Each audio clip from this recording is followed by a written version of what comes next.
But in case of aliens, there are certain theories which consider, like, theoretically or statistically, the existence of aliens is approved or accepted in the scientific community. In a single galaxy, their computation equation gives around 36 intelligent species, and there are millions and millions of galaxies. So that means Yeah. there are billions and billions of intelligence life or in the entire universe combined together. So if I can time travel to another universe, probably I can. So the podcast that we are recording today, probably I can go back and watch a podcast which I had recorded maybe 4 weeks back. Yes, yes, but of course, what happens is that you will not be in the same universe. Yeah. It will be in another parallel universe where. Hello and welcome to another episode of the iRonik show. Thanks for all your love that you have shown to our episodes so far.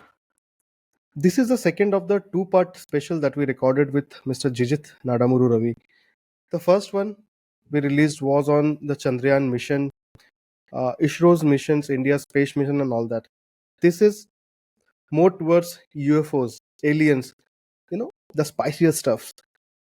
So, won't I won't reveal much about this episode. I will let you directly slip into it. Hope you like this episode.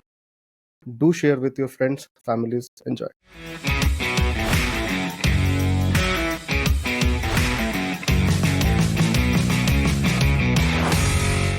So let me just quickly ask you one thing. We all learned about the 9 planets, and suddenly now we hear that Pluto is now a dwarf planet. It's no more part of the solar system and all that. So what is this all about? What is Pluto doing out of the solar system, and will it come back to these the whole system of the 9 planet? Yes, yes, yeah. A lot of people have asked this question. So it is like some. I have jokingly said that some graha dosha has happened to Pluto. So it's not like it's not nothing like that, because the Pluto is Pluto, irrespective of what our civilization call it. Mhm.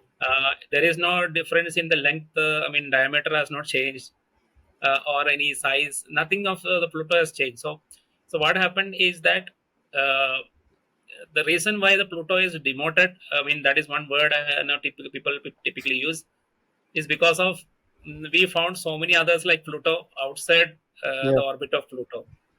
So that means if you give a status of planet to Pluto, then you should be prepared for minimum dozen of other, doesn't mean 2 or 3 dozen, because we are still discovering two Okay. or three or four dozens of Pluto like objects in the outer frontiers of the solar system. So I would say the Pluto got this Graha dosha because of so many others like him to the outside, beyond the Pluto. So what that is the kind of things. Then the scientific community made a gathering, and then they discuss. They have the same problem that I'm in a layman's language. What I have expressed, Hmm. same problem they have faced, and they decided, okay, the definition of planet is changed. So the current definition is that any kind of circular body that is orbiting the orbiting sun in a specific distance, like and in a kind of a planar. There is a plane Hmm. of there is a plane defined for the solar system. There is all the other planets, including Earth and including up to Neptune. They follow a particular their ellipse elliptical orbit follow a certain plane. That is the ecliptic, the plane of the solar system, basically. And yeah, I mean, it's ecliptic because it is defined based on the orbit of Earth. Hmm. So that plane is the plane of the solar system is defined based on the orbital plane of Earth. So other planets are slightly like 2 degrees, 3 degrees kind of deviation from that plane, and more or less in the same plane. And Pluto is in orbiting in a very around, I think, if I remember, 18 degrees or that much big, like kind of slope. Hmm. That is, Pluto's orbit is like going upwards and downwards on the main plane of the solar system. So any such circular bodies orbiting the sun is not to be considered as a planet. That decision has been made.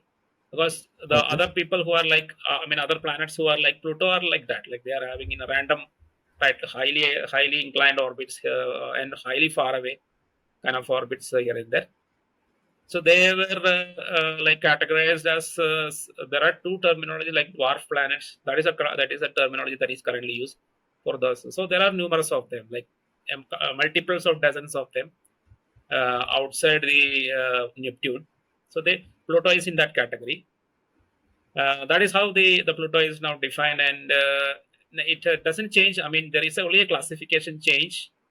Pluto is still a very interesting object of a solar system. That is why we land this. We had an close orbit around Pluto, the NASA mission. Charon, Pluto, dual system, everything is studied, and a lot of astronomical interest, geological interest in Pluto, understanding its surface and understanding the mineral composition of the ice on the Pluto. None of these are changed because of this classification change. But of course, the children will study that there are 8 planets. That's a problem. Okay. And again, maybe corollary, like our tradition sometimes compare the 9 planets with the Navagrahas, but it is a not correct comparison.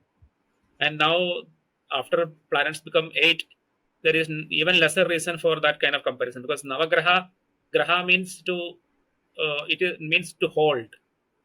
So Hmm. that is why we have a grahi. Grahi means to know any kind of handle of a pot is called grahi. So the graha means doesn't mean that it is a spherical planet or anything like that. Graha means to Hmm. hold. So that in the astronomy or in the astrology, the graha has the property of holding the mind of people. That is why it is called Okay. graha. That way, the moon is a graha, sun is a graha, then Mercury, Venus, Mars, Jupiter, and Saturn, all are grahas, because astrology believes that these are grahas which can capture the mind of the people. So in that way, graha doesn't mean a spherical object or nothing like that. So that way, you don't have to compare the Navagrahas with the planets. There is no need. That comparison is wrong. And after demotion of Pluto, it is even more clear that that will be a very kind of wrong comparison. Okay. Okay. Sir, I believe you have a very, I mean, the kind of books that you have written, right, wherein you have, joined the two spheres. One is a scientific way of looking at it, and one is a Vedic way of looking at it, right? So, Yeah. through your book, the books that you have released, what exactly are you trying to correlate between the space science and the Vedic science? Yeah, yes. Yeah. So I don't. It's a kind of a coincidence that since childhood I have both the interest on the planets and on the Yeah. astronomy, as well as on the Vedas, Itihasas, and Puranas. And probably after this 40 46 years, I feel could be because there is something that I need to do as part of my life in bringing these things together. So, in one way of looking at is that like humanity or the civilization moves because of two legs. One leg is on like placed on the past, and the another leg is placed on the future, and that is how you move forward. I mean, not on the path, but move as a civilization into the future. Yeah. So you should always have the past and have a very sound understanding of the past to move forward into the future. So that is way like one way. So I have one leg on the past, another in the future, and I'm trying to combine these two knowledges and also understand the harmony and correlation of these two knowledges. And that is because since I'm because of chance, because of some random reason, because I was part of these two different, very different domains and divergent domains, I am able to see them and a lot of correlation together between these. And I did have many talks on this topic about the Dharma and science, etc., wherein I have, in a formal way, defined the kind of relationship between what we call Dharma and what we call science. And all this, I have some of the talks I have done, and the crux of it is that there is certain like unifying or common between what we call modern science and what we call dharma, actually, because both of them there is no kind of uh, dictation. Like by Hmm. both science, it will not demand you to believe something like you should believe like this. People believe on science because of the truth of it. Like it is truth, Yeah. so nobody pushes it into you. Nobody push into your thought, but because it is true, you believe it. Same thing about dharma. There will not be anybody coming and forcing you to believe in dharma. Like if you don't believe in dharma, I will cut your head or Hmm. I will kill you. I mean, that kind of situation is never there. It is because dharma, a lot of truthful things are mentioned in dharma. People believe in that, and even if nobody tells anything about dharma, people are like from including from the West, they seek and understand it and then start living by it. So there are certain properties which are common for both dharma and science. And another thing is both of them have is actually like searching towards the ultimate reality. So Vedanta, if you look at Vedanta, it basically defining the fundamental nature of the reality by ignoring what the mind thinks. So mind is Hmm. something like a kind of a approximation or illusion of the universe. And if you want to really understand what is the reality, you have to go beyond what the mind suggests. That is the Vedanta is saying. Same thing if you look at quantum theory, more or less same, but it used in a different language, mathematical language. It will say you that the observer is connected with the observed. Whatever you are observing, that is the universe, Hmm. is connected with your observation. So, because that is why when you are looking at the electron, it will move in a different direction. If you don't look, it will behave differently. So there is, see, till that point, quantum theory, people, until the like development of the quantum theory, people thought that the universe will behave exactly like this, even if you observe it or not. Whether you are observing it or whether you are not observing it, whether you are asleep or awake, Hmm. universe will behave same way. But after quantum theory emerged, now people understand like when you look at things, it will behave in a certain way. If you don't look at things, it will behave in a different way. So you, as an observer, has an important role in what is being observed. So that means mind or your mind is connected with your the universe that is you observing. So that No. is that means there is a kind of entanglement of your own the observer's mind with what is being observed or the universe, which is pretty much equal to whatever Vedanta is also saying. So you have a kind of like a similarity between dharma and science, as if there are no boundaries between them. Okay. Okay. Sir, now talking about the books again, coming back to your book, there I think there is a book that you have written on Rig Veda as well. Yeah, yes. Yes. So again, the same question. So given all our ancient history, I don't like calling it mythology, the Ramayana and Mahabharats. So the things that have been stated out there, right? There were a lot of things that science has discovered just now, but things were, I mean, written in our Vedic history, the Vedic, the religious books that we have a lot earlier. So how do you think that was possible that at that point of time with no scientific advancement or anything, how was that possible? Just to give you an example, I have spoken this in my earlier podcast as well. I think Hanuman Chalisa that we read, right?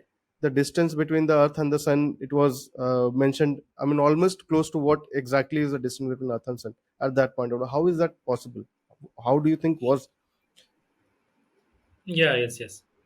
So a lot of it is because of there is also certain ignorance in terms of Hmm. understanding some of the scientific achievements in the ancient past.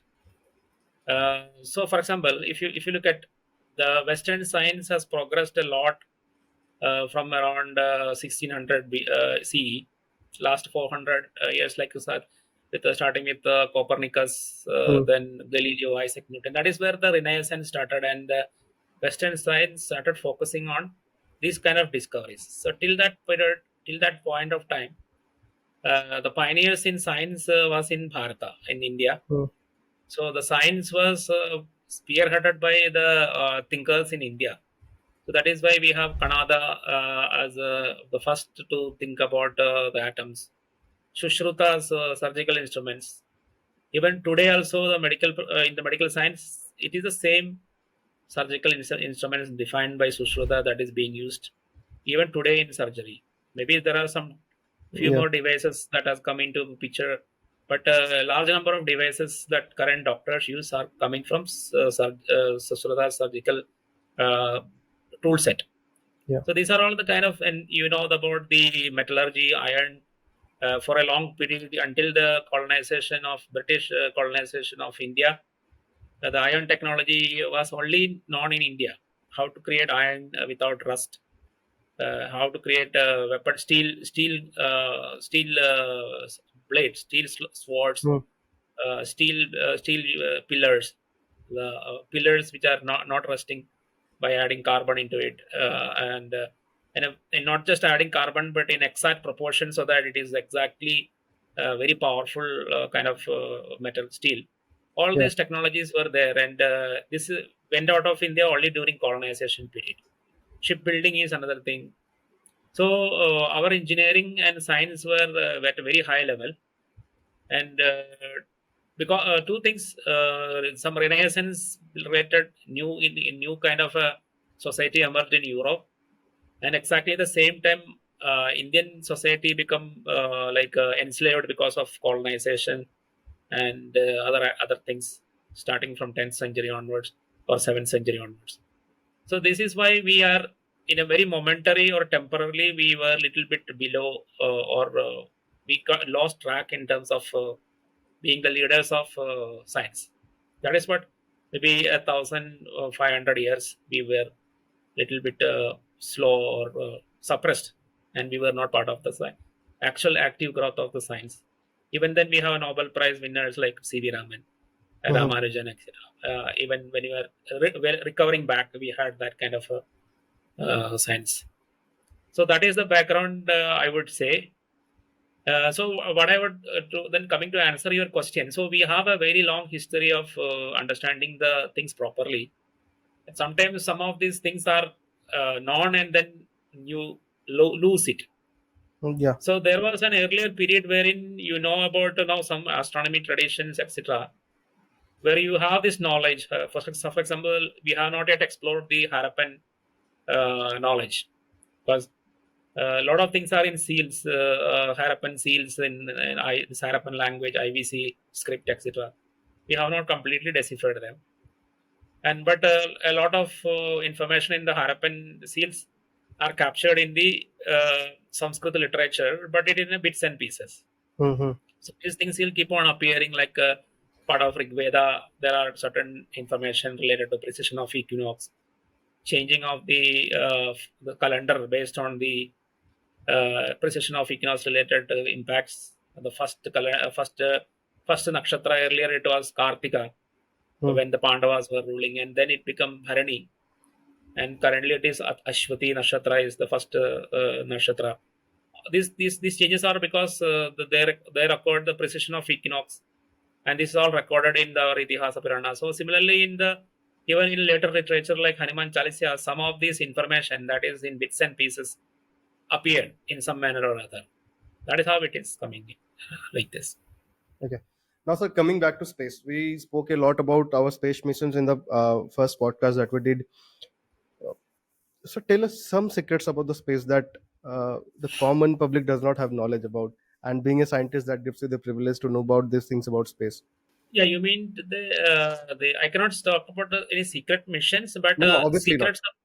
Yeah, secrets about the space in the sense the something that I usually talk about is like we need to classify the aliens. The Hmm. alien presence is something, because currently the common people classify it as equivalent to something like ghost, uh, Bhuta Preta, and such kind of. So there is a distinction for the aliens, because compared to the other phenomena like Hmm. ghost and paranormal activities, the aliens are actually scientifically accepted as a reality. Scientific So, community, so do yeah, you just to ask you, do you believe in aliens and do you believe that they exist? And does the yeah, scientific community believe that they exist? yes, yes. So that's what I'm saying. So we need to recategorize. The aliens are not equivalent to on par with ghost or anything like that, because Okay. there is no scientific theory about ghost so Mm-hmm. far. Of course, it is ghost is classified as a psychological phenomena, that it is a kind of a entity that is created by human mind. That is how Okay. the science is classifying it. But beyond that, they don't say either yes or no about whether ghosts exist or not. But in case of aliens, there are certain theories which like consider, like, theoretically or statistically, the existence of aliens is approved or accepted in the scientific community.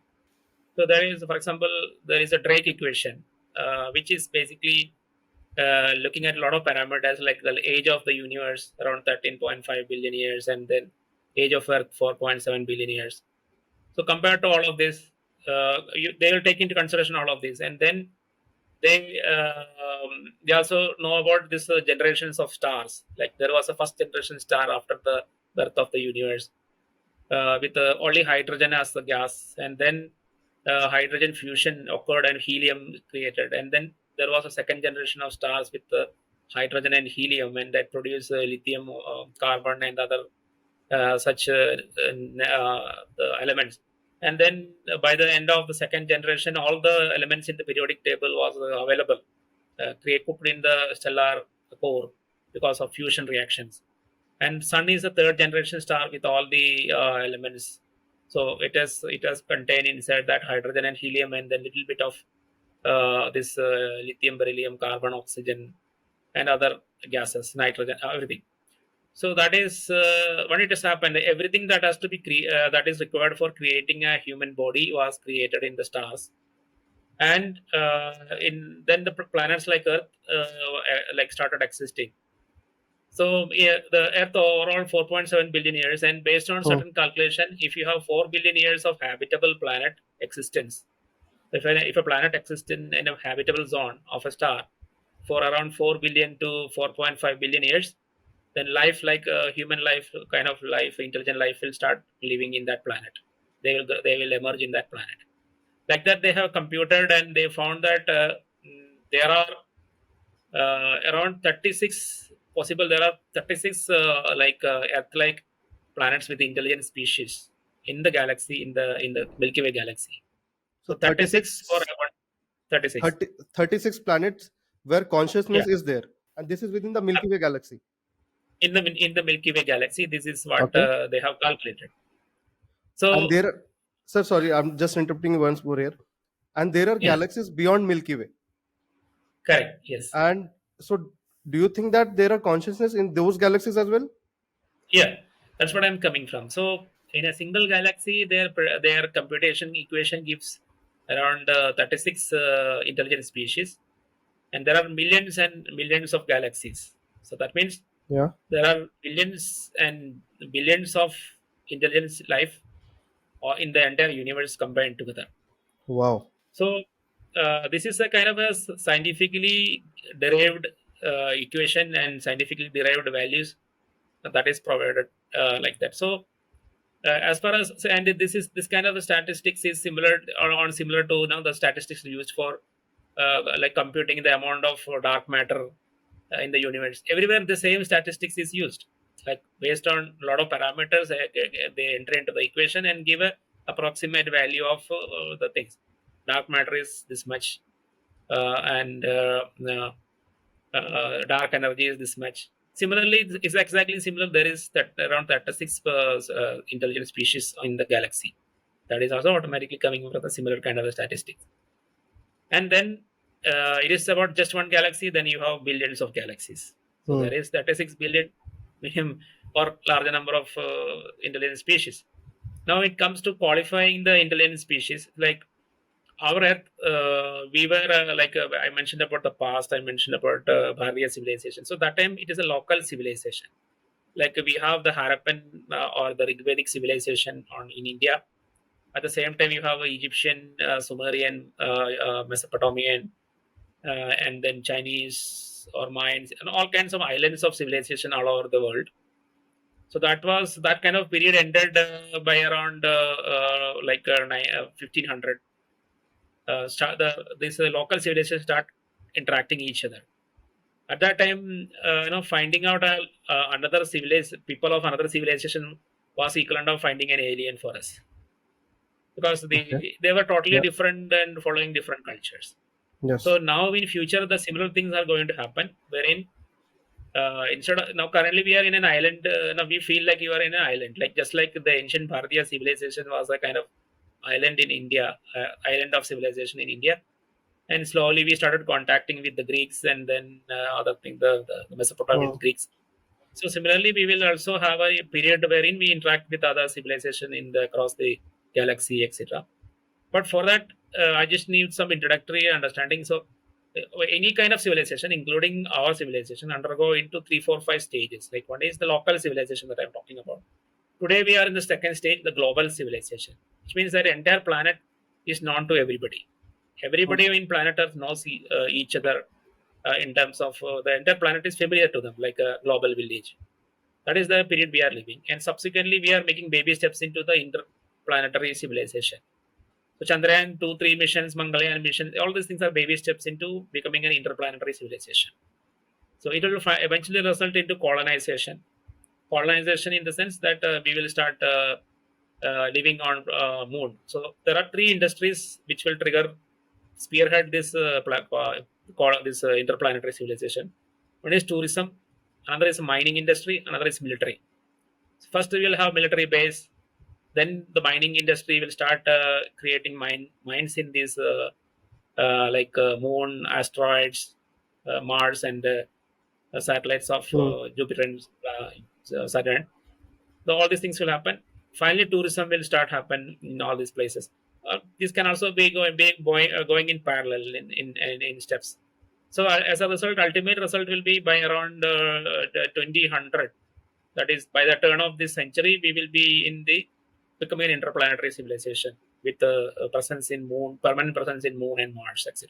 Yeah, Yeah, coming to the alien part of it, uh, so there are, so do you think there's higher consciousness, I mean, the beings that they exist, so do they visit earth just to, as like we are curious, right, to go and find out, is there any habitation, is there any consciousness, is there any intelligent species in other planet like Mars or the moon? So do you think mm. these beings that are not accessible to us at this point of time, they are also coming to earth looking, I mean, their own research missions where they are trying to find Yeah, connections to us? yeah, in a way, but it's not like exactly like we think. For example, Mm-hmm. like I mentioned about this evolution of the civilization. So you have local, global, and interplanetary. I mentioned until that stage. Next Yeah. stage is the interstellar. So you will be having presence in Proxima Centauri, etc. I'm saying the same thing aliens also do. No, that's what I'm saying. So you have interstellar civilization, and the last stage is the galactic civilization. So they will be familiar with the whole of the galaxy, Okay. and then intergalactic, like they will start interacting with the other galaxies, and then the cosmic, all over the universal civilization, and no intercosmic. So that's different 5, 6, 7 stages it will go. So the people who are coming here, so intelligent species who are coming here, they are at the stage of, the local civilization stage they have crossed anyway, because global civilization stage they have crossed, interplanetary civilization they close, because they are coming out of their their stellar system. So these people are either interstellar, at an interstellar level, so they are coming to another star, and or at intergalactic level. Hmm. So there are uh, this the aliens coming here. They have crossed the first stage, second stage, third stage. That is, they are not only, gone beyond the interplanetary stage. They are in interstellar or galactic stage. So now, if you answer your question, people who are interstellar, they may be maybe a little more curious to know about what is happening on the planet Earth. They may be like, even they can have a positive or negative attitude towards you. Either they may try to conquer the earth, or maybe even beneficial also, that can be Hmm. things. But none of these are not happening here. There was, unless in science fiction there is no attempt of any aliens to do anything harmful on the planet Earth. There is nothing has been reported. They are only do like some crop circles are created.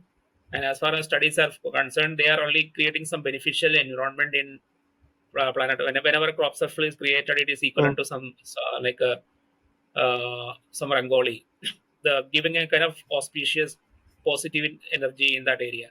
So as far as evidence are concerned, they are only doing benevolent things on the planet Earth. Sometimes there is a kind of reports it's saying some aliens protected humans from Tunguska event. There is part of a Russian book on the UFOs in USSR. All these Okay. things are so. What we understand is predominantly the people or the alien presence in the planet could be galactic. So when you have a galactic civilization, they will be mostly neutral to the planets like Earth, which is many multiple levels lower than their civilizational growth. They are very mature. They will be very matured into the civilization, so that they don't really. I mean, the what is Earth's natural resources and all nothing for them. It is like trying to sell a 5 rupee note Hmm. to a millionaire. So unless I don't believe in the kind of theories in the science fiction movies and novels, which says that a highly matured civilization, the galactic civilization level, aliens or civilization, individuals of that civilization will try to do anything positive or negative, or at least not want to do anything negative to a planet like Earth. So, and that is also what happens. I mean, based on our understanding of whatever theories or practical understanding that we have about aliens, this is what we come to know. So you just mentioned about crop circles, right? So many a times when this crops, the theory of crop circle has come out, there. I mean, sorry, not the theory. The instances of crop circles being created has come out. There has been someone who has claimed that okay, I created it, right? And Mhm. just when you're about to think, okay, this is something alien force that has done it, it just just completely drowns it out. So, do you believe that someone can create a crop circle in a crop circle? Any human being? Is it possible for a human being to create something so symmetrical? Yeah, that's what actually I heard yesterday. Also had a similar talk. So what happened is that there was a lot of crop circle emerging in different parts of the world, and by looking at the there sometimes there may be 500 in my 500 meters large Yeah. or even kilometers large crop circles were seen. And in order to study that, people have created artificial crop circles by like keeping cameras on in front Mm. of the camera, like they have documented the entire process of creation, etc. People have artificially created crop circles, but when you look at from it from the top, they were the kind of impression that the people who reviewed it got is that it is very imperfect. So Okay. whatever circles created using a kind of a camera shoot or a documentation by artificially, like human beings, whether we can create it, somebody can manually create it or artificially create it. They tried it and they more or less achieved a pattern, but it was imperfect. So this is also their part of if you read the internet. If you can get that the final result Mm. was that there is that artificially created circles were very imperfect compared to whatever naturally found in certain areas. Like so, this is still an unresolved question. Like whenever you document the crop circles, whatever result you get is not exactly whatever circles you get to see where you don't know who created it. So what you're trying to say here is like we make those rangolis during and we consider them as auspicious during the Yes, festivals that we do. So you're saying that these are aliens creating these similar symbols for them. yes. That is one theory Okay. because people have studied the rangoli and this column floral decorations that we make in India. Of course, many other cultures, but morals today we see the Hindus are creating floral decorations, etc. And then they compared it with crop circles. So they saw some similarities. And if you ask anybody like in Indian culture, where they are created to create an auspicious energy. Hmm. Because it is basically correcting the mind. So whenever anybody looks at a kind of a rangoli in front of the house, that site creates some corrections in the mind, and that is what the purpose of the rangolis and all the floral decorations. this flower patterns, etc. Even you can see it in temple sculptures, a lot Mhm. of patterns. So these patterns purpose is to rectify the defects in mind. So something, and because of the similarities of these patterns and the kind of patterns that aliens are creating, or unknown people, I mean, maybe I will use that terminology. Unknown people are creating. They are actually healing. There's a healing patterns, Okay. and naturally anybody looks at these patterns. They also have the similar effect of looking at a rangoli, or a kind of a pattern which heals the mind. So that God is bless one the purpose. aliens. Yeah, yes, yes. God bless the aliens. Yeah.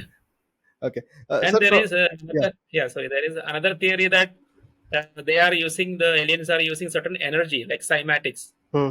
So that energy vibrations also, like for example, if you use a spoon and touch the glass with water, it creates some patterns. For the various sounds, there are certain patterns created on the surface of water.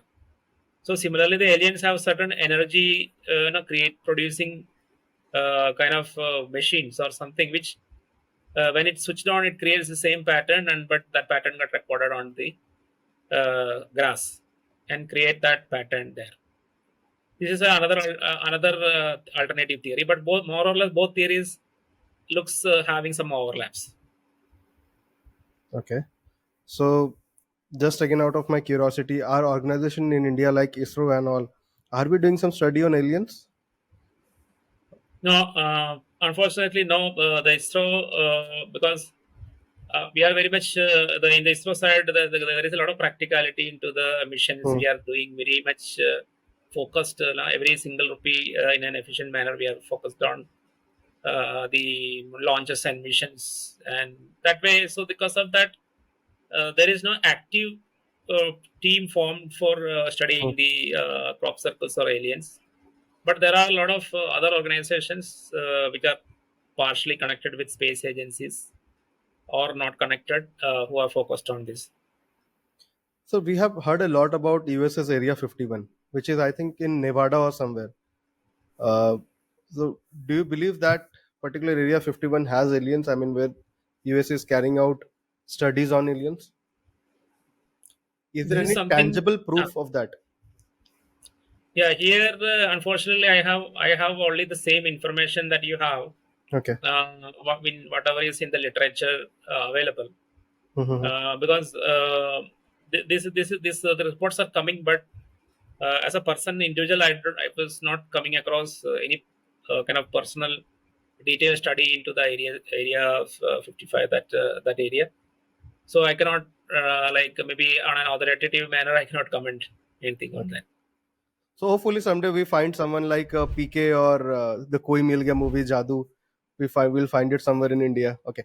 So moving on from UFO and aliens, sir, what does science say about time travel? Is it a proven fact that people can or the information can time travel? Yeah, yes.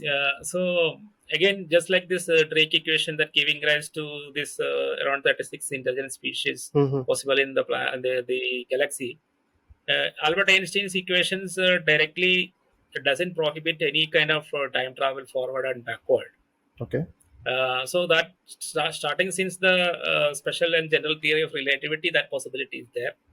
And after Albert Einstein, people have studied various ways in which how can you travel into future and past, and they have added certain methodologies like a wormhole, creating a wormhole, and and even a black hole interior is a wormhole, Yeah. which is a little bit difficult terrain to travel, but nevertheless, one rough way we can travel into the future or past, etc. So the cosmology and the general and special theory of relativity absolutely gives no blockage to time travel. But there are certain other theories like thermodynamics and entropy, which actually prohibit time travel to past.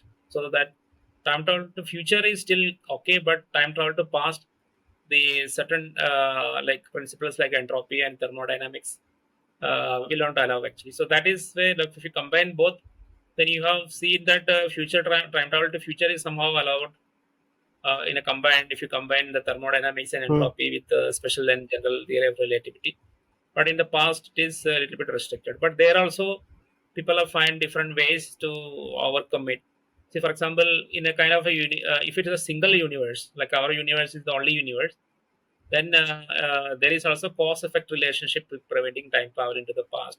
For example, if you go and kill your grandfather, the grandfather paradox. Mm-hmm. So if you go and kill your grandfather, then your grandfather is not there. Then your father will not be there, and yourself will not be there. So that kind of paradox. So there Okay. also, the science comes up with the multiverse concept. This is the origin of the concept of Mhm. multiverse, which we could see in some serials and movies. They Right. use that concept. But the real origin of the multiverse is basically to solve the problems like this. So then, what this says is that there are exact replica copies of the universe, and every event happens in any moment is actually creating divergent copies of the same universe, like that. It is the infinite number of same universes are there in that is called the multiverse concept. So if you when you are going into the past, Hmm. you are not actually going into the same universe, but in a parallel universe, and you are killing the grandfather there. Automatically, your copy in that particular universe will not be there, but every other universe, exactly it will be the same thing. You will be having that. You will be there. So this is why the time travel is not prohibited in a multiverse, but of course it is prohibited in a universe. I mean, time travel to the past. So if I can time travel to another universe, probably I can. So the podcast that we are recording today, probably I can go back and watch a podcast which I had recorded maybe 4 weeks back. Yes, yes, but of course, what happens is that you will not be in the same universe. Yeah. It will be in another parallel universe where this will be happening. That's So all. That is the only difference. have you seen the movie Interstellar? Yeah, yes, yes, yes. So is it a close? I mean, how the kind of things that they have shown in the at the end of the movie, if you remember. So is it quite close to what multiverse will look like or multiverse looks like?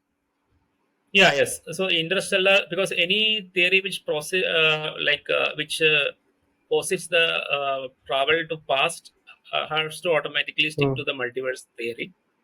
And of course, the multiverse exists in a kind of a multidimensional space. So that is why you see that opening in the ceiling, and then the person coming from the ceiling into the room. It's basically from another dimension the person is coming in. So the multiverse, the parallel universe will exist in another dimension, right? Not in the four dimensions of time and space of our universe. So it will be a fifth or sixth dimension from where it will be the multiverse. The people from multiverse will come into our universe, and these are all very dramatic things. But Hmm. there are certain easier things in terms of time travel, because which doesn't involve physical matter traveling. That is like your human body is not traveling. So that is the concept of information travel. Okay. So basically, like anything can be transmitted as an information. So for example, even our body is nothing but a lot of information. Like our genetical code is an information. Hmm. So, and all the thoughts in our mind, everything is information. So there is a possibility of transmitting your thoughts and connecting it with the machine in the future. And if the machine is able to absorb all your thoughts, like for example, assume that it is a kind of a futuristic robot with a Hmm. brain in 2050, sorry, or 2500 CE, there is a robot with a brain capable of holding all the thoughts of a human being. Then you can actually create a transmitter in 2023 and transmit your thoughts into that future, into that machine, and that machine will become you, because your brain will be totally copied into that machine, and then it Right. will assume that it has got all the five senses Hmm. using Hmm. electronics, eyes, ears, and everything. So you can see everything there in the future. So yeah, Hmm. there is not actual body travel, but your information is traveling, your thoughts, your identity. I mean, definitely it's your identity, your thoughts, your memory, and your thoughts and memory together, it is your identity. So your Hmm. identity is transferred into that future robot. And if you have everything, not only brain, but you have all the five senses electronically or organically, and also your body, skin, everything, pretty much you are already there. That is also one possibility.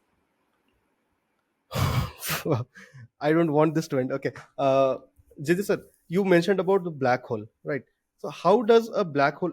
It is. I mean, if I have to just explain it, it's a very huge mass that has been, you know, that has just compressed itself, and nothing can pass through it. And I don't think even light can pass through a black hole. And the Yeah. gravitational pull is way higher than anything else. So, and if I have to compare the mass of a black hole, even the smallest of small black hole will have a mass of maybe a mountain. So how does that overall black hole concept work, and what does a black hole signify? What is the, I mean, is there any advantage, disadvantage of black hole existing in somewhere in the space? Yeah, I think the black hole basically the is a kind of a natural resource that we have for us to utilize. I mean, sometimes in future Hmm. we will use a black hole for creating very uh, like energy sources, because Okay. black hole has got a radiation. So starting with the Stephen Hawking's theories, earlier the black hole is considered as only an absorbent. It absorbs all the energy and gives out nothing. But there are new theories from Stephen Hawking, etc. So black hole can radiate some energy actually. Okay. So because of that, people have thought of multiple usages of black holes. Like you can create a drive. You can have a kind of what you call rocket engine, or a warp drive engine for your spacecrafts. If you are able to control the black hole's energy. So there is microscopic black hole. So it's not like whatever black holes you are seeing on the core of the stars, which are huge and sometimes as big as Hmm. Earth. But you can actually, if you have the sufficient technology, you can actually have a black hole in a small tennis table. It's a small tennis table can have a black hole, Hmm. small black hole with a less amount of matter. But it becomes a black hole, then you can have a perpetual radiation coming from that black hole, which can propel spacecrafts. This is one thing use of it. And then if you have a proper control of the black hole, you can create wormholes for traveling into past and future, subject to other theories I mentioned. So black holes as a time travel, enabling natural resources. Black holes as energy sources for launch vehicle, not launch vehicle, but spacecrafts.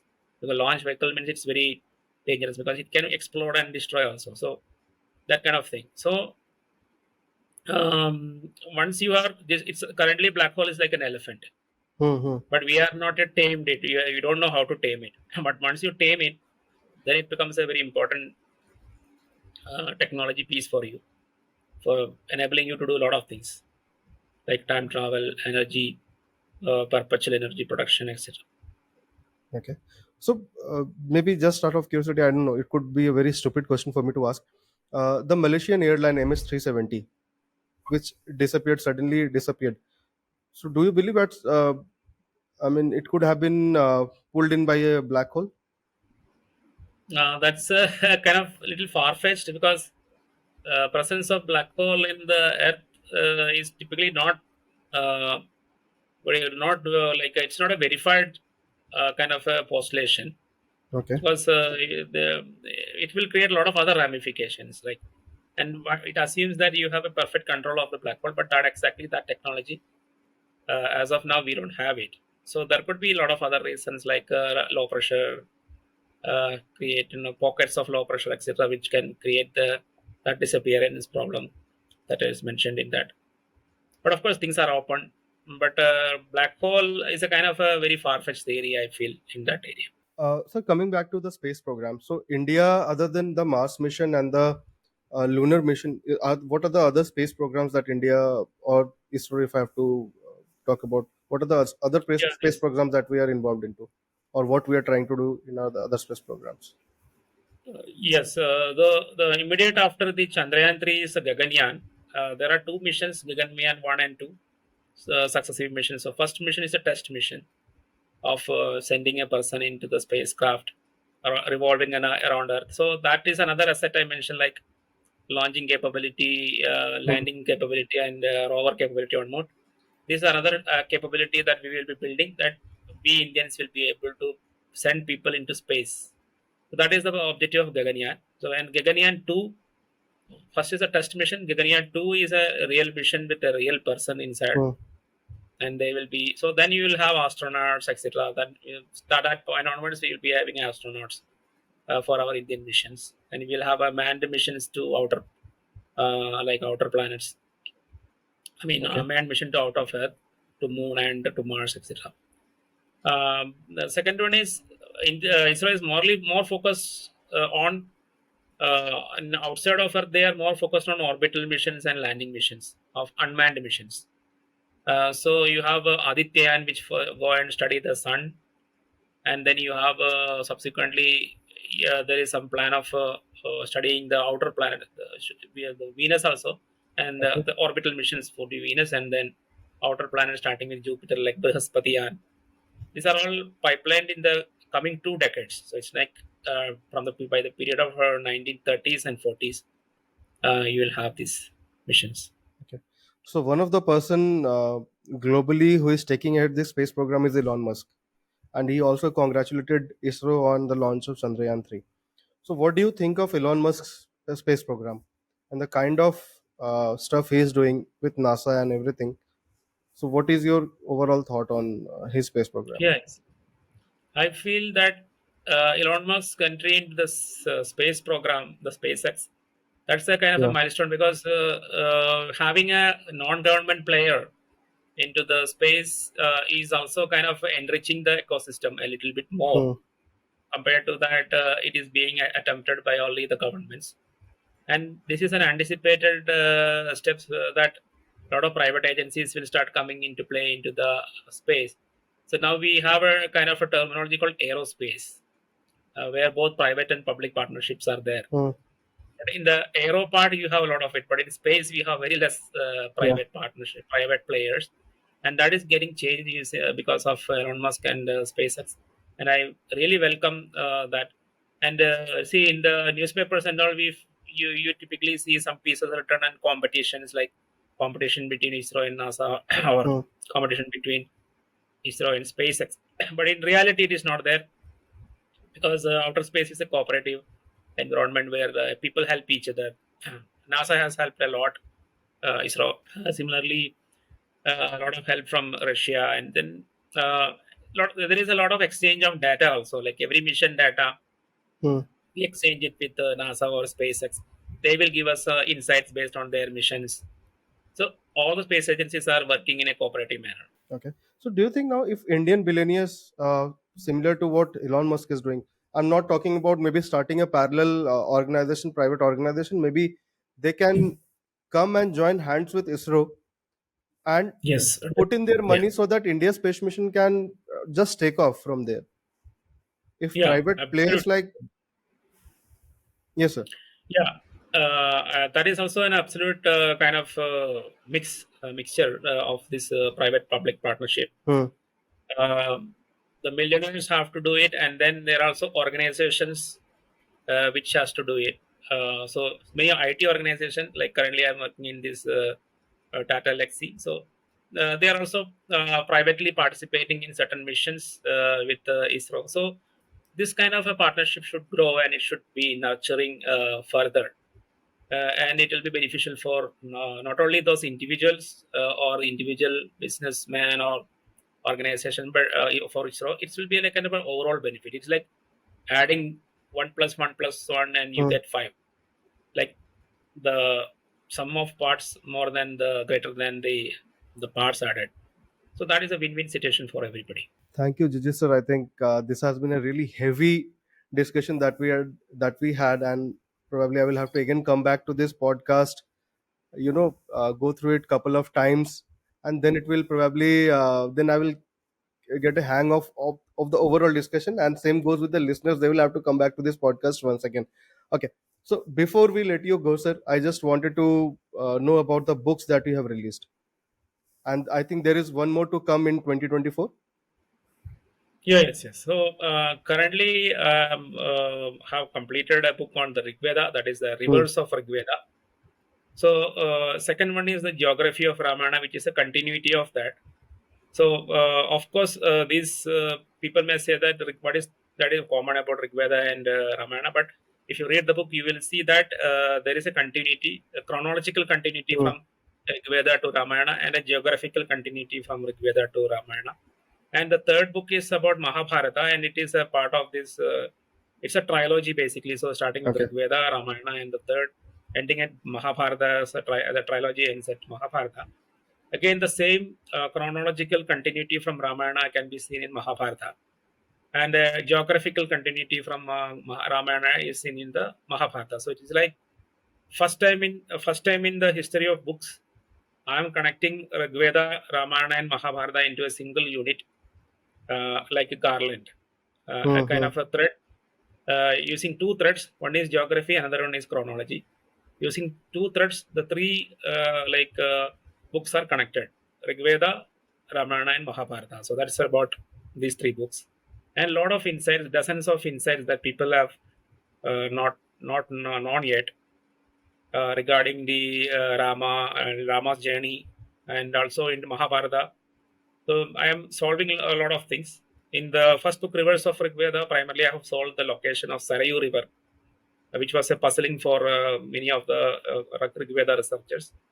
In the Ramayana book, I solved the kind of anomalies related to the positioning of Panchavadi, Lanka, and Kishkinda, which is in between, and to the west of Panchavadi, and between Lanka and Panchavadi, the Kishkinda has to locate. So none of the earlier theories were able to solve that problem. It is a total problem in when you read the Ramayana. And in case of Mahabharata, I am solving the ages, the relative age of Bhishma and Pandavas. This is again a confused situation Hmm. in all the previous books and for all the previous analysis. I am getting correct age of Pandavas somewhere in the Middle Ages when they are participating in the Kurukshetra war.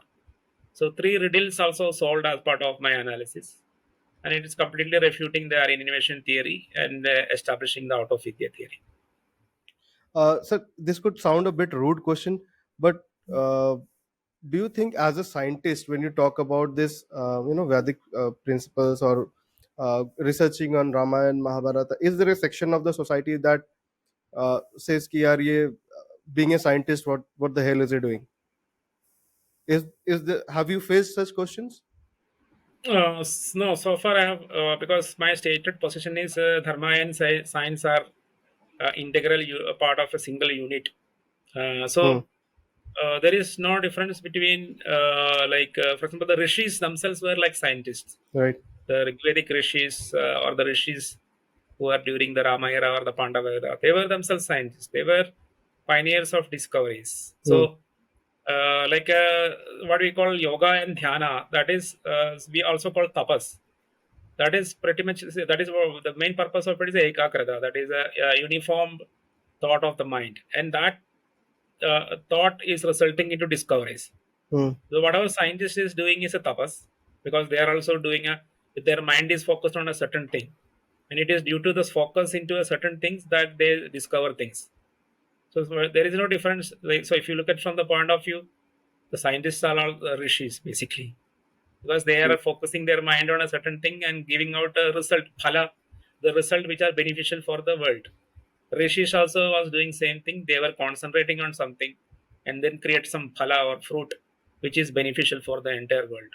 Yep. Vyasa has concentrated a lot, and then as a result of that he created Mahabharata, a big fruit which even today we it is benefiting the entire world. And Valmiki also concentrated on the life of Sri Rama.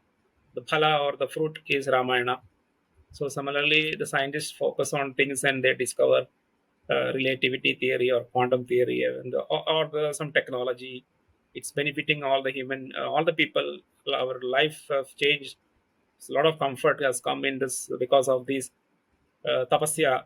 So when a scientist does it, it's also like they are living in a secluded life with very less interaction Hmm. with their family, etc. They are doing all their hard work there. As a result of it, the some result or phala comes, and that helps the entire community. Same thing the rishis were doing. The rishis went to forest, the scientists went to labs. So that is the only difference. Yeah. Jijith sir, I cannot thank you enough. This has been such a wonderful discussion and topics which is, I think, really of interest. The topic around aliens, UFO, and all that. the topic of multiverse, right? So I had a really wonderful time. I had really wonderful time discussing all these concepts with you. So just wanted to know from you, how was your experience in the podcast? Yeah, it was very much interesting. I look forward for the release of it and the reception of the podcast. And I wish all the best. You have asked the right questions, very much relevant and focused ones, so that I was able to answer it with a lot of focus. So, a lot of appreciation for your questions and your Thank you, sir. podcast. Thank you, Yeah, sir. Thank you, Lord Jijith, sir. And we look forward to having you again on the show sometime and probably discuss something else with you on your books. And all the best for your book, the release of your book, the next book. thank you. Thank you.